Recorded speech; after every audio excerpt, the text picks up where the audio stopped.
Hi ಎಲ್ಲರಿಗೂ, ಇದು Tejaswini Ramesh. 13 June Monday ಮಾರ್ನಿಂಗಿನ ವ್ಲಾಗ್ ಇದು. ಅಪ್ಪ ಹಾಗೂ ತಂಗಿ ಗಂಡ ಇಬ್ಬರೂ ಶಬರಿಮಲೆಗೆ ಹೊರಟಿದ್ರು. ಹಾಗೆ ಅವ್ರ ಫ್ರೆಂಡ್ ಮನೆಯಲ್ಲಿ ಪಾದಪೂಜೆಗೆ ಅಂತೇಳಿ ಹೋಗಿದ್ವಿ. ತುಂಬ ಚೆನ್ನಾಗಿ ಮಾಡಿದರು ಪಾದಪೂಜೆನ ಅವರು. ಈ ದೇವಸ್ಥಾನ ಬಂದು ಮಹಾಲಕ್ಷ್ಮಿ ಲೇಔಟಲ್ಲಿರೋ ಅಂಥ ಅಯ್ಯಪ್ಪ ಸ್ವಾಮಿ ಟೆಂಪಲ್ ಇದು. ಪ್ರತಿ ವರ್ಷವೂ ಜಾಲಹಳ್ಳಿನಲ್ಲಿರೋವಂಥ ಅಯ್ಯಪ್ಪ ಸ್ವಾಮಿ ಟೆಂಪಲ್ನಲ್ಲಿ ಮಾಲೆ ಹಾಕಿಸ್ಕೊತಾಯಿದ್ರು. ಬಟ್ ಈ ಸತಿ ಬಂದು ಮಹಾಲಕ್ಷ್ಮಿ ಲೇಔಟ್ನಲ್ಲಿ ಮಾಲೆ ಹಾಕಿಸ್ಕೊಂಡಿದ್ದಾರೆ. ಹಾಗೆ ಹೊರಟಿದ್ದು ಕೂಡ ಇಲ್ಲಿಂದನೇ ಹೊರಟಿದ್ದಾರೆ. ಹಾಗಾಗಿ ನಾವೆಲ್ಲರೂ ಮನೆಯಿಂದನೇ ಪ್ರಸಾದ ಎಲ್ಲ ಮಾಡ್ಕೊಂಡು ಬಂದು ಇಡ್ಮುಡಿ ಕಟ್ಟಾದಮೇಲೆ ನಾವು ಮನೆಗೆ ಮತ್ತೆ ಹೊರಟ್ವಿ. ಇನ್ನು ಇಡ್ಮುಡಿ ಪೂಜೆ ಅಂತೂ ತುಂಬ ಚೆನ್ನಾಗಿ ನಡೀತು. ಇಲ್ಲಂತೂ ತುಂಬ ಕ್ರೌಡ್ ಇತ್ತು. ಪೂಜೆ ನೋಡೋದಕ್ಕೆ ಅಷ್ಟೊಂದು ಖುಷಿ ಅಂತ ಅನ್ನಿಸ್ತಿತ್ತು. ಅಪ್ಪನ ಜೊತೆ ಹೋಗಿದ್ರಲ್ಲಿ ಒಂದು ಪುಟ್ಟ ಪಾಪು ಕೂಡ ಇತ್ತು. ಆ ಹುಡುಗಿಗೆ ಇದು ಮೊದಲನೇ ಸರಿ ಮಾಲೆ ಹಾಕ್ಕೊತಾ ಇರೋದು. ಆ ಹುಡುಗಿಗೆ ಪಾಪ ಏನು ಬರ್ತಾ ಇರಲಿಲ್ಲ. ಗುರುಸ್ವಾಮಿಗಳು ಒಂದು ಸ್ವಲ್ಪನೂ ಸಿಟ್ಟು ಮಾಡ್ಕೊಳ್ದಂಗೆ ನೀಟಾಗಿ ಆ ಹುಡುಗಿಗೆ ಹೇಳ್ಕೊಡ್ತಾಯಿದ್ರು. ಚೆನ್ನಾಗಿ ಮಾಡಿಕೊಟ್ರು ಆ ಹುಡುಗಿಗೆ ಇಡ್ಮುಡಿ ಕಟ್ಟೋದನ್ನು. ಆ ಹುಡುಗಿ ಕೂಡ ಪಾಪ ಏನು ಗೊತ್ತಾಗ್ತಾ ಇರಲಿಲ್ಲ. ನನ್ನ ತಂಗಿ ಗಂಡ ಸ್ವಲ್ಪ ಹೆಲ್ಪ್ ಮಾಡ್ತಾಯಿದ್ರು.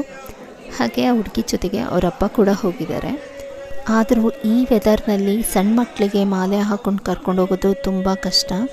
ಪಾಪ ಮಕ್ಕಳು ಚಳಿಗೆ ಜ್ವರ ಬರದೆ ಆರಾಮಾಗಿ ಹೋಗಿ ಆರಾಮಾಗಿ ಬಂದರೆ ಸಾಕು ಅನ್ನೋ ಅಷ್ಟಾಗಿರುತ್ತೆ.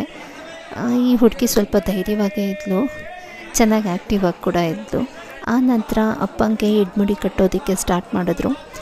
ಅಮ್ಮ ಹಾಗೆ ನಮ್ಮ ಅತ್ತೆಯವರೆಲ್ಲ ತುಪ್ಪದಕಾಯಿ ತುಂಬಿಸಿದ್ರು ಅಪ್ಪಂಗೆ. ತಂಗಿ ಗಂಡಂಗೆ ನಾನು ಹಾಗೆ ನನ್ನ ತಂಗಿ ಅವರ ಫ್ರೆಂಡ್ ಮನೆಯವರೆಲ್ಲ ತುಪ್ಪದಕಾಯಿ ತುಂಬಿಸಿದ್ವಿ.